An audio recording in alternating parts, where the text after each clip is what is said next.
Fala aí, povo de Deus! Vamos continuar fazendo estudos? Vamos continuar aprendendo um pouquinho mais das coisas de Deus? Sabe o que é interessante? Hoje nós vamos aprender. Eu falei da vez passada, olha, faça uma pergunta e nós vamos trabalhar em cima dessa pergunta, nós vamos tentar descobrir junto, nós vamos aprender junto. Só que eu prefiro agora trabalhar em cima de algo que não foi feita a pergunta, mas que eu gostaria tanto que fizesse. Eu tenho observado, sabe, em meio ao povo de Deus, um linguajar diferente. Eu tenho observado que algumas coisas estão se tornando natural em meio à igreja do Senhor. Sabe, um linguajar pesado, palavrões, sabe, palavras pesadas, palavras agressivas, como se tornando algo natural. Eu lembro que teve eu amo jovens, sabe, eu gosto muito de lidar com jovens. Eu creio que é uma geração que vai fazer uma diferença tremenda nessa terra. É uma geração que vai surpreender. Essa geração vai surpreender. Ela vai ver um avivamento tal e uma santidade tal, sabe, que a nossa geração passada vai olhar e vai ficar de boca aberta. Eu amo essa geração que está entrando aí. Mas ela tem absorvido algumas coisas do mundo e que eu acho que nós, como uma geração anterior, nós temos que nos alertar e alertar eles com amor para algumas coisas. O problema é que a nossa geração também foi contaminada da mesma forma. Hoje nós vimos o palavrão tanto nos jovens, e não adianta dizer que é coisa de jovens, porque nós vemos também nos mais antigos da igreja, para não falar velhos, mais antigos da igreja, como se fosse algo natural e entre conversa de irmãos, independente de idade, independente de cultura, independente de função eclesiástica. O palavrão tem se tornado uma coisa comum, uma coisa normal, natural, ao ponto dos jovens chegarem para mim e perguntar, pastor, desculpa, e eu fazer reuniões na minha casa, porque eu amo essa garotada aí, eu tenho muito a aprender com eles, sabe? Muito, muito a aprender com eles. Mas eles viram e falam assim, desculpa, pastor, eu falei um palavrão, o senhor não gosta de palavrão, né? Como se fosse algo anormal um pastor não gostar de palavrão, sabe? Mas por quê? Eu acho que nós perdemos um pouquinho dos porquês, né? Nós temos que parar e analisar, porque nós somos passivos de pensamento, e tudo aquilo que não é permitido, nós temos que pensar por que é permitido. E o que não é permitido, também temos que pensar por que não é permitido, né? De repente, se alguém me perguntasse, pastor, eu posso falar palavrão? Eu ia dizer assim, pode. Ah, pastor, eu posso mentir? Pode. Então, uma mentirinha só não faz mal, né? Eu posso. Pode. E palavrão também, né? É tão normal, né? Hoje em dia é natural. Posso? Pode. Inclusive, até ir pro inferno você pode. Sabe, às vezes a gente não percebe que nós podemos, porque a língua é sua, sabe? A decisão é sua. Ir para o céu e para o inferno também é uma decisão sua. Sabe, nós podemos decidir aquilo que nós queremos, abençoar, amaldiçoar. Tudo está no poder da decisão do homem, do livre-arbítrio. Agora convém. Sabe, nós fomos chamados para fazer diferença. Será que nós temos feito diferença nessa terra? A igreja foi chamada para ser diferente. Como seremos diferentes se nós somos tão iguais? Que diferença há? Sabe? Vamos parar para pensar agora um pouquinho, mas à luz da Bíblia. Primeiro, você já imaginou, já pensou que arma poderosa você tem, que são as palavras, a sua língua? Se você parar para analisar, desde o início, o potencial da palavra já é expresso. Quando Deus constitui o mundo, Ele diz que haja, através da palavra, que haja luz. Sabe, que haja divisão entre o mar e a terra, entre as águas e a terra, que haja os luminares, que haja, e sempre foi acontecendo através de uma palavra liberada. Vem passando o tempo, e Deus está sempre trazendo no Antigo Testamento aos profetas uma palavra liberada ao povo. E a palavra profética, ela vem e se cumpre. porque é uma palavra liberada dos céus. Olha o poder da palavra. Então Jesus, ele vem ao mundo, e quando ele chega ao mundo, João, ele narra quem seria Jesus, quando ele diz, olha, no início ele era o Verbo. E verbo é palavra. Ele diz, ele se fez carne e habitou entre nós, mas no início, desde o início, ele é a palavra. Então, nós começamos a ver como é algo tão importante aquilo que nós proferimos, sabe? Passando o tempo, nós vemos aí Tiago escrevendo sobre a língua, sobre a palavra. Lá em Tiago 3, no versículo 8, 9, 10 e 11, diz assim, ó: mas nenhum homem pode domar a língua. É um mal que não se pode refrear, está cheia de peçonha mortal. Olha o que você tem dentro da sua boca. E diz assim, com ela bendizemos a Deus e Pai, e com ela amaldiçoamos os homens feitos à semelhança de Deus. Sabe, fala dessa dubiedade, dessa coisa de que você chega na igreja e adora e ora, mas quando você sai da igreja, você fala mal do irmão, você fala mal do outro. Então, você bendiz ao Pai, você glorifica ao Pai e amaldiçoa o irmão. Você pode fazer isso? Pode, você pode, porque você tem o poder sobre ela. E diz assim, de uma mesma boca pode proceder bênção e maldição. Meus irmãos, não convém que isto se faça assim, sabe? Não convém. Ele diz não pode, não, ele diz não convém que se faça assim.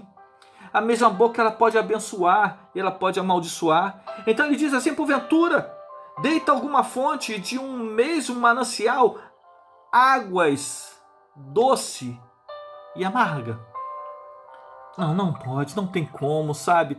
Não condiz, a própria natureza sabe que não convém que isso aconteça, haveria uma mistura e não conseguiríamos identificar exatamente que tipo de água é. Então, olha, não convém que da mesma boca você venha a abençoar e amaldiçoar. Você tem um potencial de profecia dentro da sua boca, sabe, um instrumento chamado língua, a proferir palavras. E sabe qual é o seu chamado? É palavra de bênção. Você já reparou? Não sei, né, se você já reparou isso, mas quando começou a haver essa liberação de palavras entre os irmãos, e se achar tão natural, eu vejo pastores utilizando palavrões, xingamentos, como se fosse normal, né? E achando que isso é uma liberdade. Tudo bem. De que forma você age a sua liberdade? Eu prefiro ser liberto para desejar ser servo de Deus. É a forma que você usa a sua liberdade que vai dizer realmente quem você é. E eu vejo às vezes líderes utilizando de palavras tão ofensivas. Mas pastor, palavrão, peraí. Vamos agora fazer uma análise dentro do contexto do que está acontecendo na igreja do nosso tempo. Eu nunca vi em toda a história da igreja tanto adultério. Eu nunca vi na história da igreja tanta traição entre casais que viveram tanto tempo juntos. Eu nunca vi tantos lares separados. E eu não estou falando só de membresia, mas eu falo até de liderança, até de líderes. Eu nunca vi tanta discórdia dentro dos lares. Então, vamos fazer uma análise. Você já parou para pensar no conteúdo das palavras que nós ditamos como palavrões? São palavras obscenas, são palavras relativas a sexo, são palavras relativas a um sexo pejorativo, tá? A traições, são palavras que mexem no mundo espiritual, que atuam no mundo espiritual, dando legalidade para uma atuação sexual pervertida dentro dos lares, dentro da família. Sabe, eu nunca vi tantos jovens sendo pais solteiros, sabe?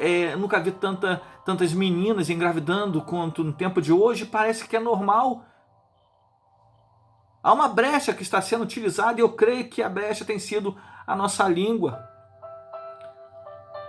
A Bíblia diz que os filhos das trevas são muito mais prudentes do que os filhos da luz.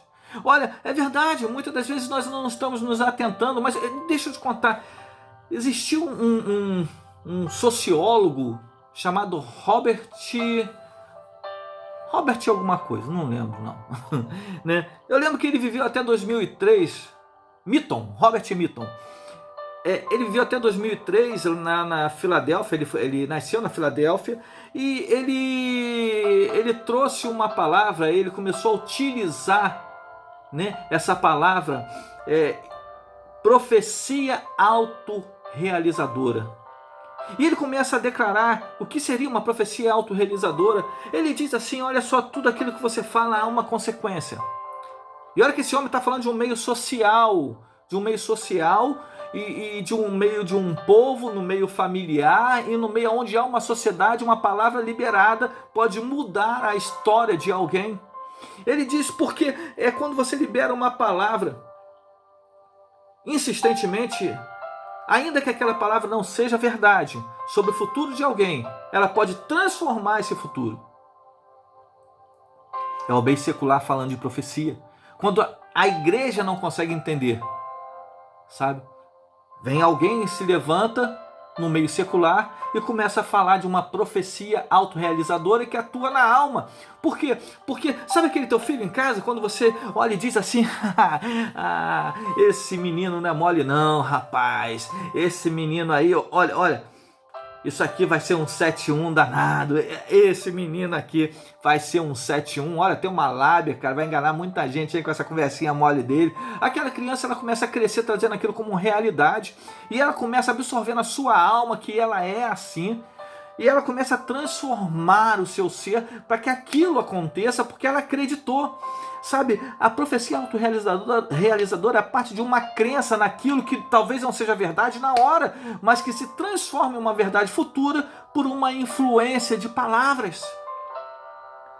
Sabe quando você olha e diz assim: esse menino, nossa, aquele menino é um monstro, eu não quero meu filho com ele. E de repente toda uma vizinhança começa a tratar aquela criança como um monstro. E de repente os próprios pais falam: você tá vendo? Seu monstrinho. Quando aquela criança ela cresce, ela precisa ser aprisionada, porque o monstro que ela se tornou, ela agride as outras pessoas porque ela acreditou um dia. Ele estuda que um movimento bancário, ele estudou um boato bancário quando as pessoas acreditavam que um banco ia fechar. Sabe, Milton estudou essa região, esse povo, essa sociedade. Ela escutou esse boato e começaram a correr ao banco para retirar o que tinha para investir em outras coisas ou pagar suas contas. Sabe, aquele banco ele não estava na realidade com tantos problemas assim, mas o fato da crença deles, sabe, o fato deles acreditarem que aquele banco estava abrindo falência, fez eles tomarem uma atitude aonde que levaram aquele banco à falência. Palavras têm consequências. Sabe, a palavra, ela traz consequência na vida do homem, tanto na área emocional, na alma, quanto no espírito. Olha, o Senhor tem tanta palavra profética liberada sobre a sua vida. Sabe, o Senhor tem tanto a usar a igreja em profecia. E o que nós temos feito com os nossos lábios? Sabe, nós temos sujado os nossos lábios proferindo maldição, e muitas das vezes nós não percebemos, mas os palavrões é quando nós amaldiçoamos alguém. Nós falamos que aquela pessoa é isso, ou é aquilo, ou se tornaria isso, ou a sua mãe é isso, ou o seu filho é aquilo. Então você começa a proferir palavras onde que legalidades espirituais vêm e atuam sobre aquela família. E as consequências batem à porta. Sabe, Pastor Maurício, o senhor não gosta de palavrão? Não. Eu fui criado para o louvor e a glória do Senhor, sabe? Todo o meu ser louva ao Senhor, os meus lábios são para louvar ao Senhor. Eu não empresto a minha boca, a minha língua, para que palavras malignas ou para que coisas perversas venha a definhar a alguém, uma pessoa, mas eu sou chamado como pregador. Eu estou aqui como profeta para abençoar a sua vida, sabe? Eu estou aqui para falar coisas que vêm do Espírito, sabe? Eu estou aqui para declarar sobre a sua vida toda sorte de bênção. Eu quero declarar agora. Sabe, uma vez o Senhor chamou um profeta. Vocês conhecem ele. Ele disse: Senhor, mas eu ando no meio de povo impuro, de lábios impuros. Olha, o Senhor selou aqueles lábios com brasa de fogo. A Bíblia diz que veio um anjo com brasa do altar. Sabe, que os lábios da igreja do Senhor, e você é igreja do Senhor, eu sou igreja do Senhor, seja selado. Sabe o que é isso? Tudo que você falou anteriormente não tem mais valor. Não tem, foi santificado os seus lábios. A partir de agora, a sua língua é usada só como bênção. A partir de agora, sua boca é fonte de águas doces, que vai liberar bênção sobre a sua casa, sobre a sua família, sobre a sua igreja, sobre a sua vizinhança, sobre a sua nação, sobre toda a terra, porque você é profeta do Senhor. E eu quero liberar uma palavra profética sobre a sua vida. Eu declaro em nome de Jesus que toda sorte de bênçãos sejam liberadas sobre a sua vida, sobre a sua casa, sobre a sua família. Eu quero liberar com os lábios santos, com os lábios selado pelo Espírito, que tudo aquilo que estava retido no mundo espiritual, tudo aquilo que estava retido nas regiões celestiais, estão sendo liberadas agora. Eu declaro uma unção caindo dos céus, e esta é a unção de paz, de prosperidade, é a unção de bênção, é a unção de saúde, é a unção de amor e unção de santidade. Guarda essa arma poderosa que está dentro da sua boca, a língua, para que as palavras proferidas sejam de bênção para os seus filhos, para a sua casa, para a sua família. Se você crê que você é fonte de águas doces, eu quero dizer uma coisa para você. Tamo junto, somos um.